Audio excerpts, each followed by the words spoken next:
Welcome to the Transforming Trauma podcast. Transforming Trauma is presented by the NARM Training Institute. I'm your host, Emily Ruth, and I'm so glad you've joined us today. Hi, Transforming Trauma listeners. Do you want to join the international NARM community in support of trauma-informed care? If so, please consider joining us to become trained in the neuroaffective relational model. We are excited to offer 2 starting levels of professional trainings designed to support those of you working with clients or populations dealing with the effects of adverse childhood experiences and complex trauma. The Level 1 online NARM Basics training is a psychoeducational training designed for helping professionals in a variety of fields, such as mental health professionals, substance abuse counselors, educators, doctors, nurses, other healthcare providers, coaches, and more. The Level 2 NARM Therapist training is a comprehensive clinical training designed for licensed mental health professionals, as well as current mental health graduate students and clinical interns and trainees. For more information on these NARM trainings and to apply, please visit www.narmtraining.com/schedule. And now for our interview.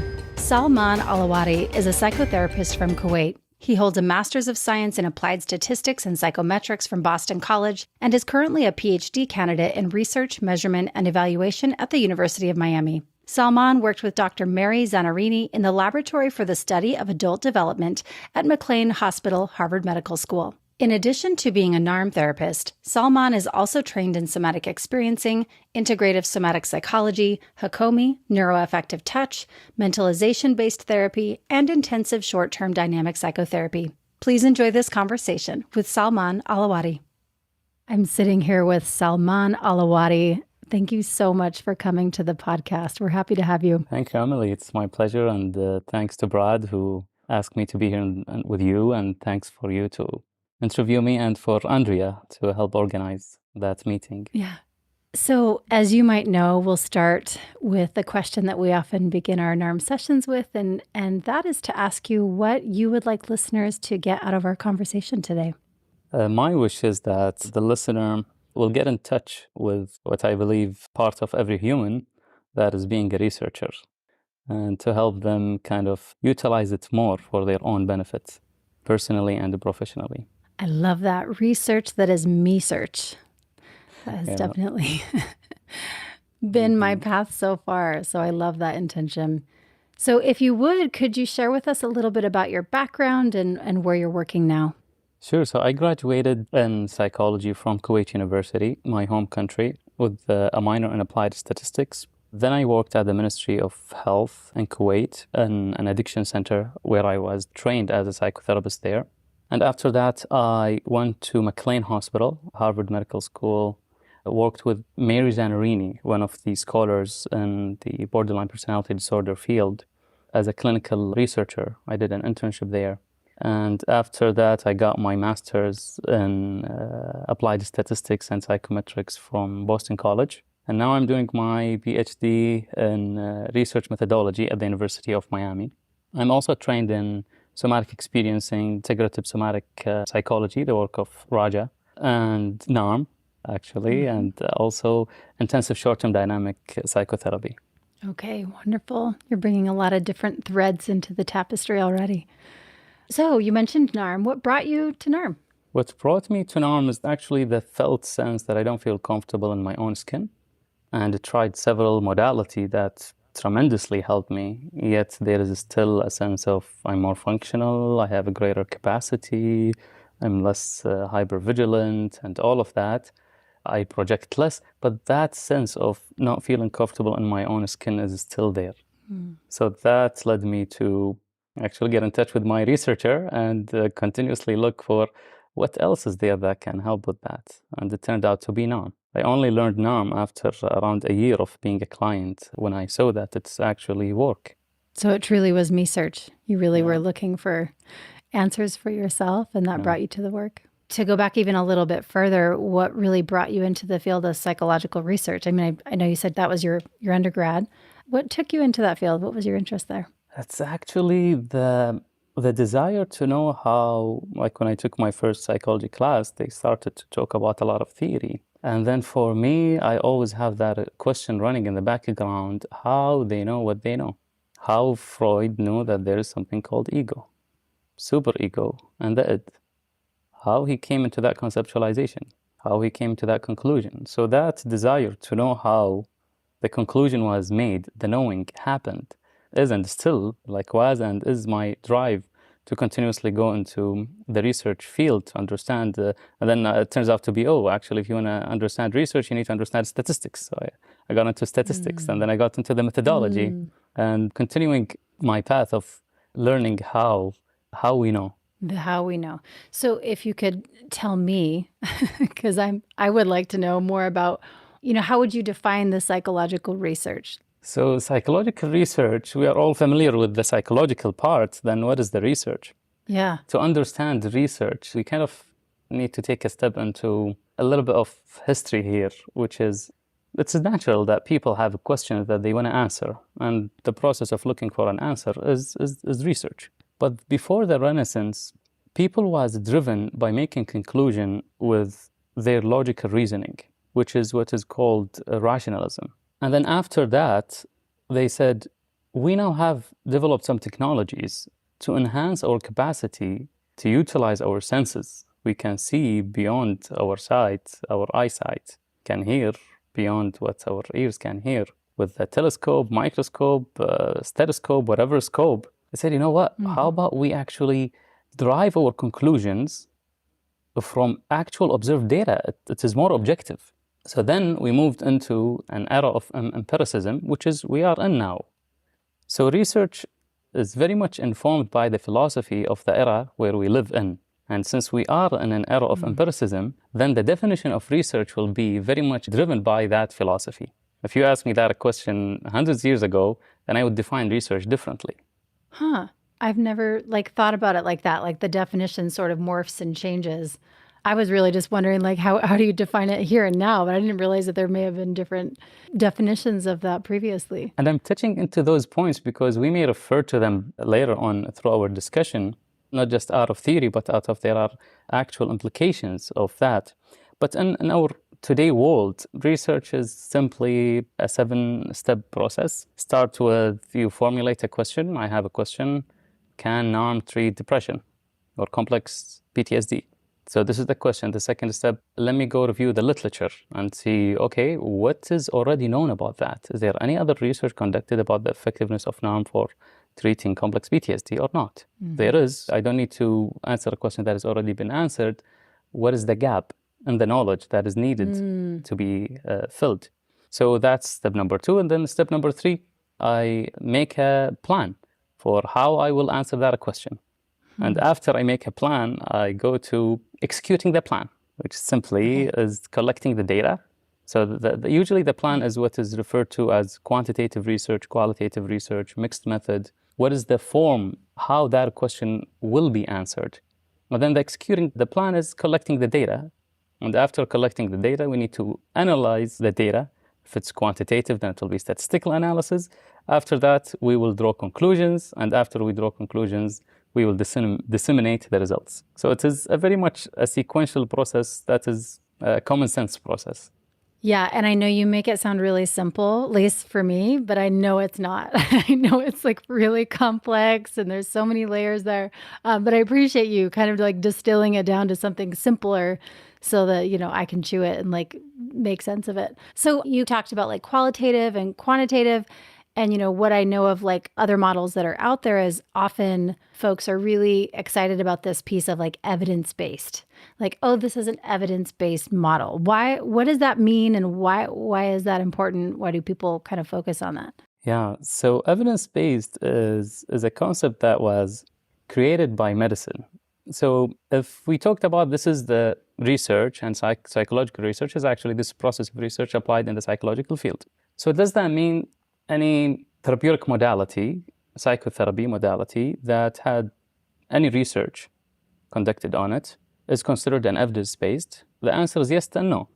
It is yes, technically, linguistically, it has evidence, therefore it is evidence-based. But in practical sense, no, it has to reach a certain level of evidence for it to be considered as evidence-based. And that certain level of evidence is determined by a governing institute for each field. So for example, when it comes to pharmacology, we talk about the FDA. In our field, it is the American Psychological Association, a big part of it, that they lay down what are the criteria that is needed for the quality of research to hit for the modality to be considered or the intervention to be considered evidence-based. That takes us to a pyramid.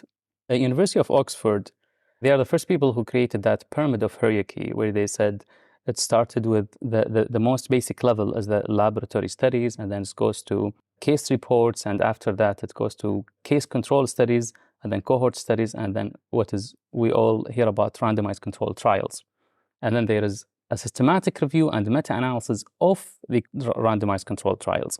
So, and according to the APA, for example, they would consider an approach as an evidence-based approach if it has not just randomized controlled trials, but a meta-analysis of those randomized controlled trials. And we may take some time to define some of the terms that I already mentioned, so I don't want to go further. Yeah. So generally, if we want to simplify it, maybe elaborating on randomized controlled trial would help clarify things. Yeah.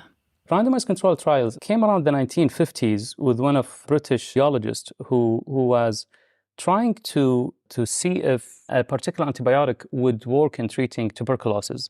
And the way that he said, the way I want to answer the question, how about I take two groups of people, one of the people who have tuberculosis, I give them the drug, the other group of people, I just give them placebo, which is an empty drug that doesn't have the drug in it, but the patient think that it is the drug. And then see if it's actually, there is an actual effect difference among the groups or not. So after he conducted that experiment, it's actually started to spread in the field that this is an amazing way to make a causal inference that this drug can or can't treat tuberculosis. The main thing in randomized control trial is that we can take away the effect of the co-founders. When we say the co-founders, it simply means the alternative explanations. So if I take two groups of people, and then I close my eyes and randomly assign them, I take one sample, close my eyes, randomly assign them to two groups, control and experiment. Now, since I allocate them to two groups in a randomized way, then the chances that whatever differences among a group will be distributed evenly within the two groups. So whatever other variables, co-founders, or alternative explanation that may impact the outcome will be evened out. So this is the genius of the randomized control trial. This is actually in theory. But if we truly does those differences actually even out, with the greater the sample, the greater the chances of those differences even out. But imagine, for example, that the sample is 20%, and then I randomly assign them. Is there a chance that the co-founders that is actually impacting the outcome besides the intervention end up in one group rather than the other? Yes, there is. So that's talking about randomized controlled trial is to help the listener to differentiate between why there's an obsession about it, why it is considered the gold standard in making any causal inference that this treatment caused this effect, which is called efficacy studies. Efficacy studies is that we care about establishing the statement that A caused B, which in contrast, it is different than effectiveness studies that cares about, we know that this treatment works in actual real settings. Yeah, that seems really key to me. Okay. I want you to talk a little bit more about that. So in terms of research, it is usually, especially on interventions, it's usually either related to something called efficacy studies. And this is very much summarizing it. There are many other types of research. I'm just using the two big categories, which is also referred to as internal validity, which is related to the cause effect. I want to know that A can cause B, and it is not other factors that is causing B without me knowing and making the assumption that A is causing B. So I want the purity of the causal inference. I want to make really sure that A is causing B, not something else. So this is efficacy studies. That requires a very much controlled environment. Yeah. That requires a high specificity of the condition, of the independent variable, the dependent variable, of all the factors need to be very much controlled. In reality, for example, many of the studies conducted on borderline personality disorder, they rule out bipolar conditions. And we know that there is high comorbidity between them. Many of them also rule out people who are actively suicidal. Why? Because of ethical aspects related to the research, and because if they are suicidal, how can they will need additional interventions not related to the manualized treatment, and therefore blah blah blah. So when we eliminate those comorbidities and we take that sample that is so clean for the research, and then we say, oh, this actual intervention works for that population, actually that's not an accurate statement. It works for those people that were included in the research, which is not actually the real world. effectiveness. Studies is concerned with what is called external validity, which is also related to what's called to generalizability, how much we can generalize those findings into the greater population in a realistic condition. So for example, those people and those studies, actually, they have very loose exclusive criteria. And the problem with that is that it is kind of a balance, because the more you focus on internal, you lose the external validity. The more you focus on the external, you lose the internal, because if you open it up, you don't know exactly what was causing the impact. And that's why they came up with a concept called the pragmatic randomized controlled trial, which is still doing an RCT while loosening up the exclusion criteria and broadening the inclusion criteria. So this piece about like bringing it to the real world, the research, because, you know, as you're talking, I'm thinking about clients that I see and like, how does this apply? Because, you know, I think about kind of manualized approaches that it's like, yeah, you say this and then you ask this question and then you do this. And I can see how that really fits more easily into the research world. And like, okay, how do we create a control group? How do we like make it nice and clean and tidy for this evidence-based kind of stamp, if I can put it that way? And I just know how complex we as humans are, and how that kind of, and forgive me, I don't mean to speak down about models that are manualized, but I just know how complex our clients are, and how those manualized ways of working with them, there's so much nuance that can be lost. So I think kind of speaks to why there's like challenges and some limitations around, you know, pushing for an evidence-based therapeutic approach when our clients are so complex. Of course, my brain is going to NARM. How do we take a complex model like NARM and, you know, create research around it that can fit in that tidy box? What's the challenges when we're talking about pushing for a more evidence-based therapeutic approach? The problem is not with pushing toward evidence-based approaches, because it's actually important that there's a continuous push for evidence. Because through evidence, we know what works, what doesn't work. Through evidence, we know if the approach is harmful or not. Through evidence, we know how much it works, especially in comparison to other treatment. And based on that, there's an ethical decision that if I have more effective treatment, I shouldn't use a less effective treatment. If I can end the suffering, if I can help someone to end their suffering in 6 months, why using a treatment that takes 4 years, for example? So the value, the concept of evidence-based and pushing for that, it's really important. The problem is that with I would use a psychological term, with the fixation. Yeah. Okay. And how and what is considered as evidence-based. Yeah. So if you could talk to us a little bit about why is evidence-based research so important? All right, sounds good. I've struggled with that a little bit. So evidence-based is important because similar to any field and any intervention, we need some quality control.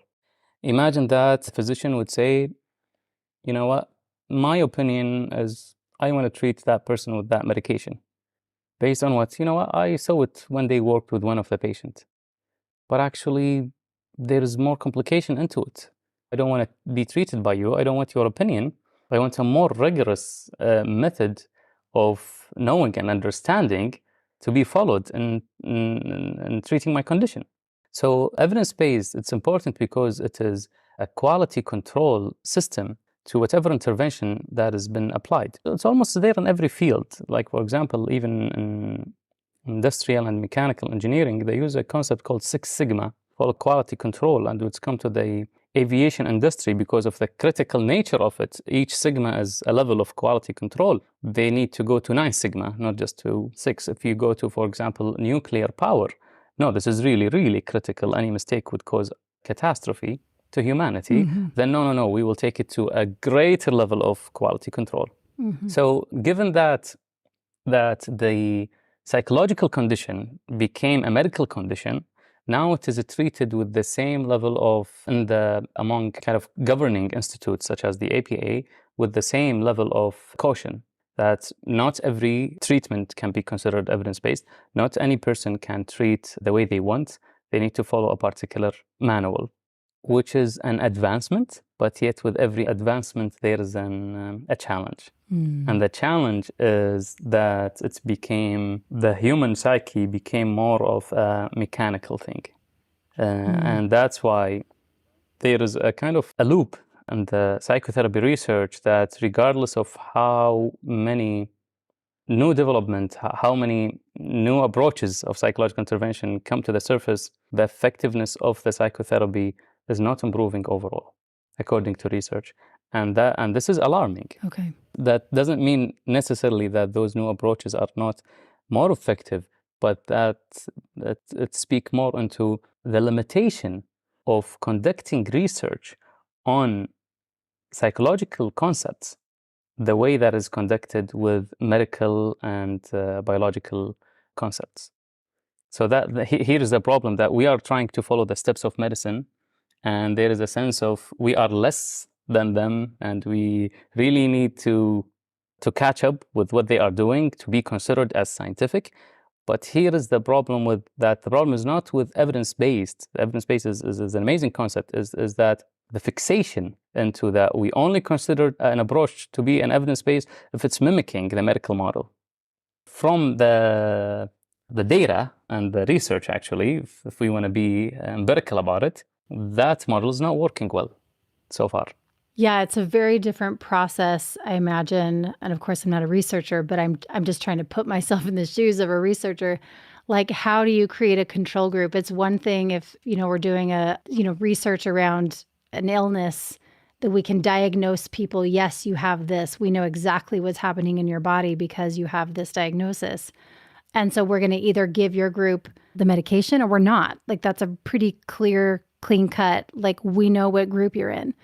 But when we're talking about, therapeutic approaches, it's much more nuanced. It's like someone can be diagnosed with that, but that may manifest very differently from the next person who's diagnosed with that. So how do you create these kind of neat, tidy control groups like you would with medication or with, physical diagnoses? So that's, I'm just trying to put myself in the place of a researcher thinking that's so complex. How do you do it? Yeah. And you're naming the challenges there. And also it's there in the name of the mental health disorders are not called mental health diseases, are called disorders. The difference between a disease and a disorder, and when we talk about disorder, we don't understand the mechanism of it. Right. When we talk about a disease, we know what's going on, actually. But a disorder, we are describing the manifestation of the disease that is unknown. Therefore, we call it a disorder. So we are researching, and even the DSM historically wasn't meant to be used clinically. It was a research tool. But then this is the best thing available to kind of describe what we are talking about. So it became a clinical tool later on. And that just speaks to when you said, we cannot say that specific thing because we can't go down to specifying it. It's really hard to research it the way that we are examining what is called natural phenomena, such as the chemistry, biology, physics, and which is interesting because medicine, part of it is closer to the natural phenomena, but there's part of medicine is closer to actually the psychological phenomena, which is more complex in nature than and non-linear. So even the medical field, for example, an example of that is the pain. The research related to pain medicine is not as accurate, or even neurology as a field, although there is a huge advancement, but it is not considered as mature as, for example, when we talk about the GI field, what's happening in the stomach. And that's given to that, we don't understand the nature of what we are talking about as much. Therefore, it's become harder to pinpoint things. Therefore, that linear method of examining things is not the best fit. Just hearing you say that, I'm curious, what are some other perspectives that really challenge the movement toward evidence-based therapeutic approaches? There are many scholars who keep raising their voices that psychological approaches should not be evaluated by randomized controlled trials, that single case studies that examining one case and going into the depth of it and see how it is unfolding with time through an intervention should be considered one of the highest level of evidence. That we would learn more from that and we would know more of a more accurate causal inference. We can conclude more accurate causal inference from randomized controlled trials. I wouldn't say we would conclude more accurate. I would say we would conclude more useful, because technically accurate randomized controlled trial will be more accurate in terms of ruling eliminating the co-founders, the alternative explanations. Yet, it is not that useful. Why? We're going back to the borderline and bipolar RCT. Borderline, but we excluded the bipolar, we excluded the suicidal, we excluded people who have active psychotic episode, we excluded people with substance use disorder. Now we have an actual causal inference here that is cleaner. Yet, for me as a clinician, how useful is that information for me if my client is actually different than that population? It's not that useful. Right. But if you give me a case that you go into the depth of it, let's say that case went into therapy for the last 5 years, nothing worked, and now they are exclusively being treated by me. And I am writing in details about the case, what's happening, what intervention is taken, how is that client responding in the session, what's happening in their life. And I am illustrating that to you, and you read that case. And there's actually changes in that client's behavior and internal state. That is more helpful causal understanding to me as a clinician. Right. This is something that I can apply in my work. That's something that would serve me. I know now how different or how similar my client to that case that has been illustrated. That's why there are scholars who actually, when you mention that, for example, they say RCT should be considered the gold standard if we are talking about a very specific situation, let's say a specific phobia, that is being treated with a manualized treatment for a very short period of time. Then RCT would be the best match.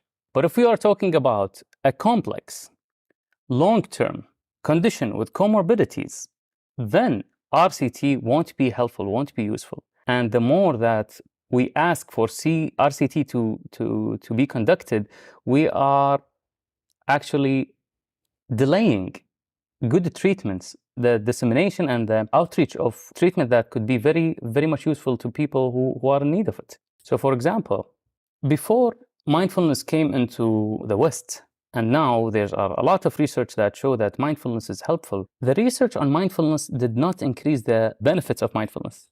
The research only discovered its benefits. It's not after the West conducted research on mindfulness, now mindfulness became helpful. No, it was helpful thousands of years ago. So the same concept. Now when we talk about NARM, if there is a push toward, no, we need to conduct clinical trials. Clinical trials requires a lot of resources. And that resources, if been channeled to another way, it would benefit clinicians more.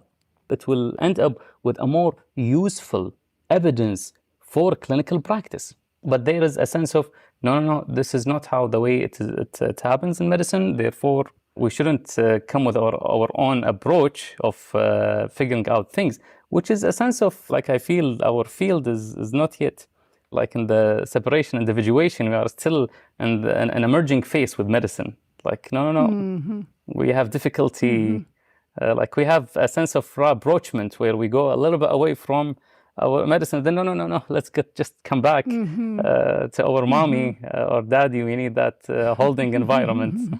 So this is a very real conversation. We're just being humans, right? Yeah, I'm just thinking about that, like getting the momentum, right? So I don't know much about the history of like how, the research on mindfulness began, but I imagine there was kind of like, it was probably hard at first to get the funding to get the research around mindfulness, although maybe there was more like anecdotal evidence that people could draw upon and say, hey, we need to get some funding around this. You know more than me, I'm sure, but I'm just thinking about the challenges, in trying to get momentum around a model like NARM that is so complex. And, we don't have thousands of years of like kind of proof where people can anecdotally share the benefits. So I'm just wondering if you could talk a little bit more about that. Yeah. The difficulty with NARM establishing itself as an evidence-based treatment is lie also in the challenges that is related to conducting any research on complex PTSD. So NARM is a model that was born to treat complex PTSD. And that construct is, although it is in the ICD-11, and there are some research that is conducted on the validity of that construct, yet it is not that established. So examining a treatment for a construct that is not yet established is a challenge. For example, many people argue that complex PTSD, how different is that from borderline personality disorder? Right. Complex PTSD is defined as PTSD plus and difficulty in self-organization, which has a three aspect: the affect regulation, the interpersonal difficulty, and the negative self-concept. How is that different from borderline personality disorder? Oh, it's different because let's go to the number of traumatic events that they were exposed to as children, or like the intensity or the frequency of that. But that's only one feature. And then people started to run what is called latent profile analysis to differentiate, are those different groups of people are actually different or they are the same? And the results actually they are different. People who suffer from PTSD is different from CPTSD, is different from borderline personality disorder. There are particular features such as borderline has a less stable sense of self. Their fear lies more toward abandonment. So they are a particular profile picture for them. But then another argument said, those methods of differentiating between those groups has its limitation. And then the discussion is still going on. That's why maybe one of the reasons that it is not yet in the DSM. So researching, and I'm saying that because those are research challenges. Those are not real life challenges, because real life challenges as a clinician, when you sit with someone that has borderline personality disorder and you sit with someone that has complex PTSD without borderline personality disorder, you can know the difference. With no doubts, you know the difference. There are features that this is borderline features. There are features that this is PTSD, but there are features that no. This, especially with people who are exposed to treating complex PTSD, or they are very much exposed into that area of territory of what is complex PTSD. We know that there is a constant self, which I referred to at the beginning, which is I don't feel comfortable in my own skin. It is a very implicit sense of self-rejection that is not obvious often. So those challenges now NARM want to get any fund to examine NARM for anxiety disorder, it will be easier. But now I want to get fund to examine complex PTSD. Wait a second, this is not even a DSM diagnosis. So this is a challenge. So now it's become the role of NARM is to actually help validate the construct. Because as experts in that area, they are, actually I would say we are in the NARM community, we are the most capable people of validating that concept. And we have the means to do that. So the focus will be validating the concept, which is a long journey, and actually validating the scales that is needed, kind of validating the concept and developing whatever means that is needed to validating the concept. Will need to proceed validating the approach as a treatment modality to treat complex PTSD. Now you're sharing with us a little bit of the territory of more specifically the research that you're doing. Am I hearing you right? Are you saying, okay, first we need to validate like what CPTSD is in order to have more research with NARM? Sure. So it has already been validated, but not validated enough. Yeah. Like complex PTSD has been validated, Yes. but it is not validated enough. And when I say not Yes. validated enough, it is not my judgment. It is when comparing it with other disorders such as anxiety disorder, major depression disorder, PTSD, the solidity of the construct is way more among those diagnoses when compared to complex PTSD. Yes, in the comparison. Yeah. And the good thing is that this kind of research can be combined. So for example, if a person like a researcher could run, they have a new scale that need to be validated. For example, one of the scales that NARM developed is the personality spectrum. That personality spectrum, it is actually in the manual that this is not an evidence-based scale. This is to inform your practice. One of the things that we can do is that we make it an evidence-based scale that can be used in research. I like it. And that process is actually needed if we want to move forward with NARM. Why? Because there is no much scales and related to complex PTSD. Like even the validated scales, the one that came to me is only one scale that I was able to identify as a psychometrically validated scale directly related to complex PTSD. There are scales that have some aspect of complex PTSD, but not exclusively for complex PTSD. So now the challenge is that how can we develop the means for us to conduct the research needed to make NARM an evidence-based model? I love it. That is where we're getting excited. Yeah, say more about that. There are two ways of approaching that. Like if we say the goal is that we make NARM an evidence-based model according to the APA, let's say, because let's be more specific, which means that we conduct clinical trials, several ones, and then we run a meta-analysis on those clinical trials.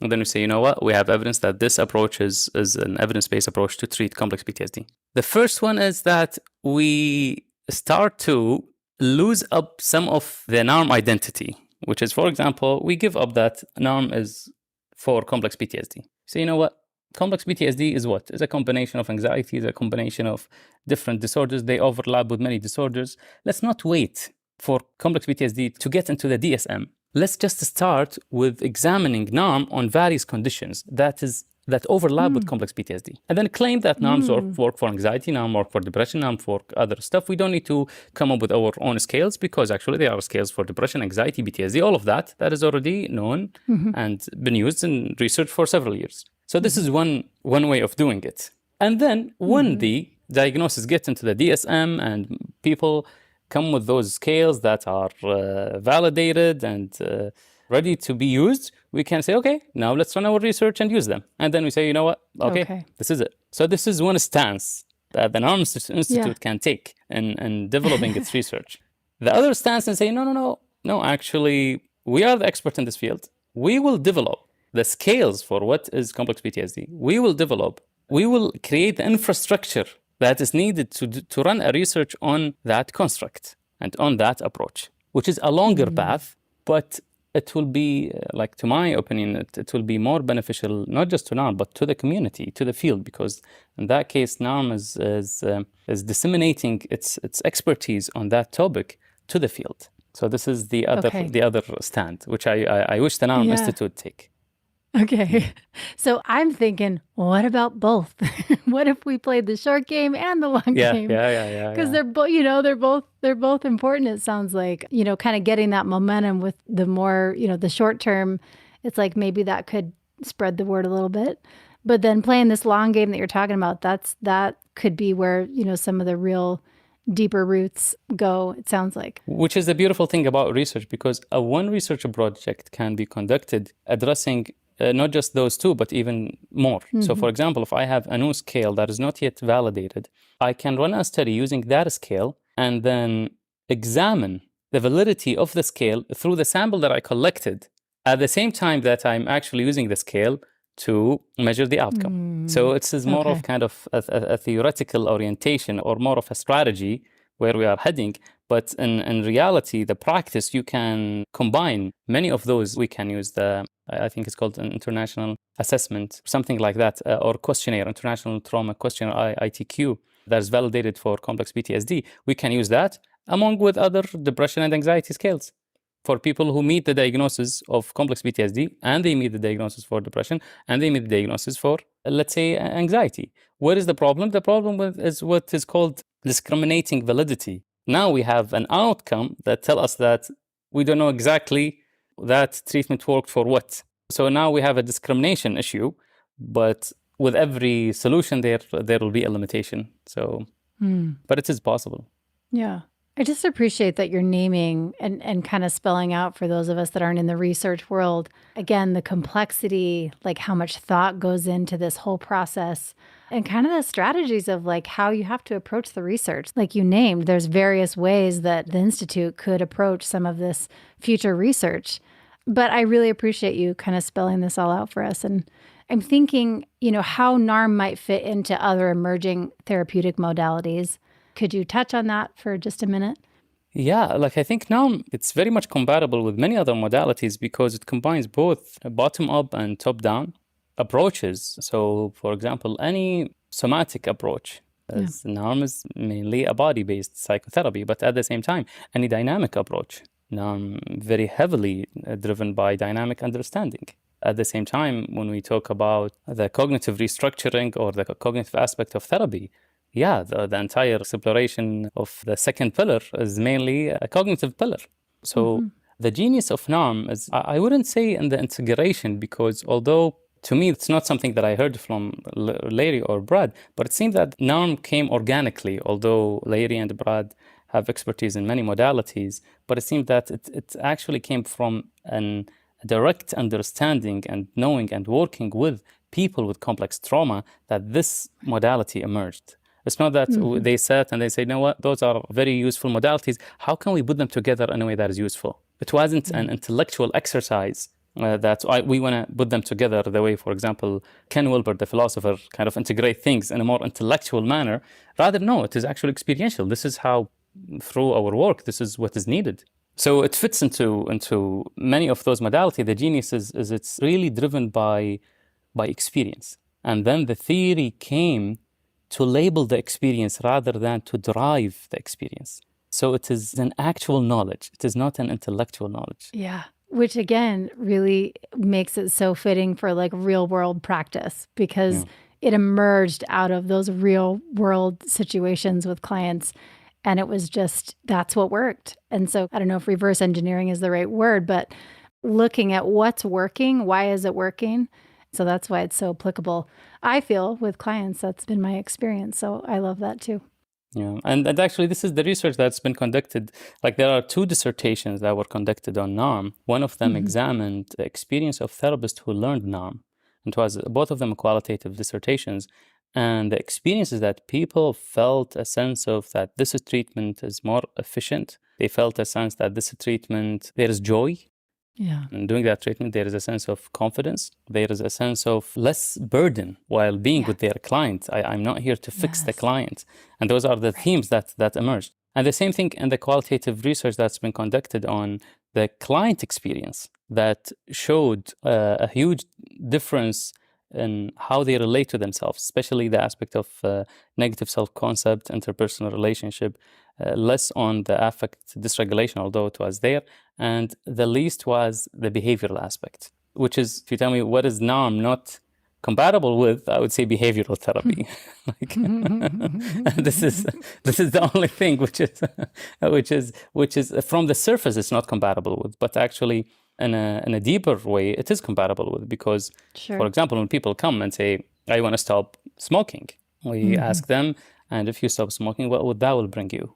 So we are not disregarding the behavior in a way that, oh, you know what does that make you feel that you want to stop? And then we focus on the feeling, for example, and just dig deep into the feeling in a way that we want to open up the box, the Pandora box of feelings, so they can heal.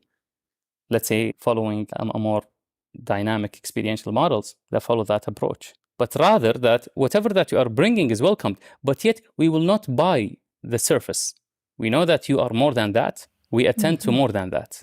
And we are not coming here with a conceptualization of what you are or what is more to you. No, we're actually curious about you. And this is something that is really hard to manualize, because the experience, NARM is an experiential model, and those techniques will lose their effectiveness if they are not been applied from a particular state.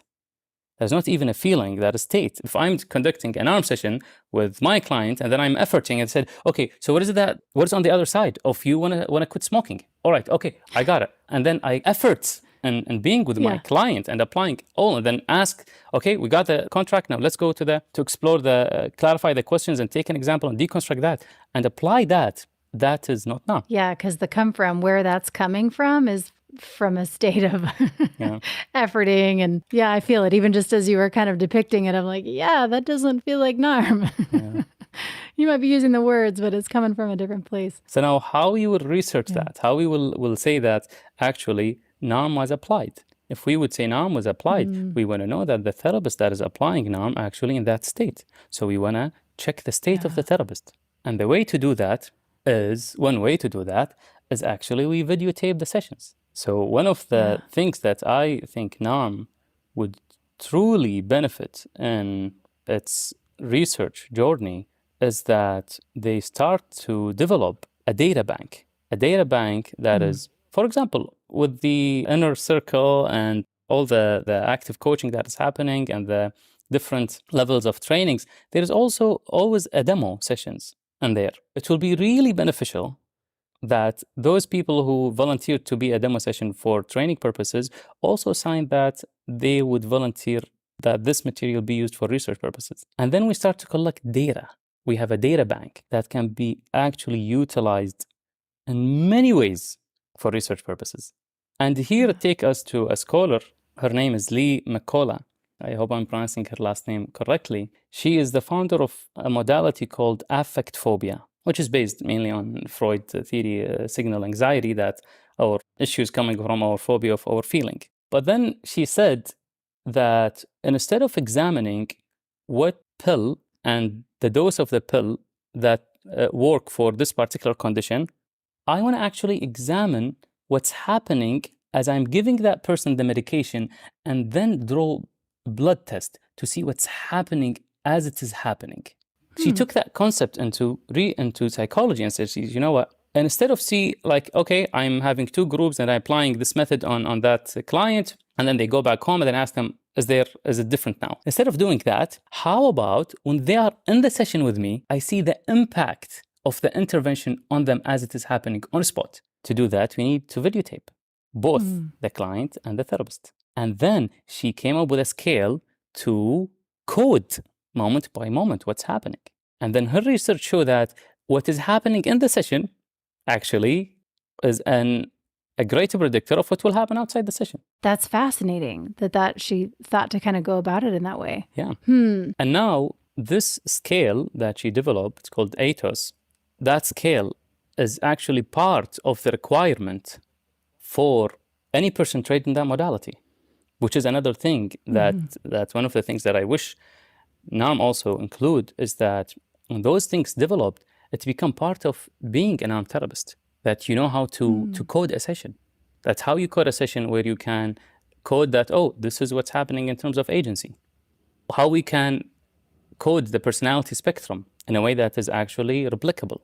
That if we are certified NARM therapists, if you bring 7 of us code a particular video session, our coding won't vary much. Like there is a tiny variation, but it is actually consistent. Well, this is fascinating because what's coming up for me as you're talking about this, I'm thinking about, in the training, like the very beginning of the training, module 1, and we'll see a video of a demonstration, session. And there's a certain principle that, we've been taught and that we're kind of encouraged to track. And how in the very beginning, I was like, I don't know what's going on. I don't know what I'm tracking. Like what, I'm totally confused. I don't know any, And then later by like module 4, as we've learned these different principles and the pillars, it's kind of like, oh my gosh, I see what's happening. I can track the different things that we're bringing up. And so that's kind of what I'm thinking of when you're saying it's kind of cool, because when NARM therapists understand how to codify or like what we're tracking here, I can imagine that would make us much better therapists as we're understanding in real time what's happening. That's like super exciting. Yeah.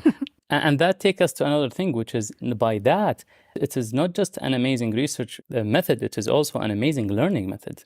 Right. Because you get to break down what is happening, and you get to break down, and this coding system that she created, it's actually not just coding the client, but coding the therapist as well. Oh, wow. That's so valuable. Which is a huge part of the countertransference teaching of the NARM and what's happening. And that will take us into even something that's one of my dreams, is to Uberize research, Airbnb research. Okay. Which means to decentralize research. Okay. Like research now is something that is only done by academic researchers. But if we, like taxi company or a real estate agent, but now with Uber, actually any person could be a taxi to serve at any time, whenever they get a chance. So that movement of research to really get decentralized, that any person could practice research. We just need a very good platform like Uber. If we have that coding system, and with the artificial intelligence that is happening now, it will be even embedded. I'm not talking about like in 100 years. I'm talking about less than 10 years. You just run a session with a client and they will give you how much agency statement they stated. Wow. And how much does that differ from the last time. And even, for example, the artificial intelligence will go beyond that by saying how much they are struggling with the contract, how easy for them to connect with their heart desire.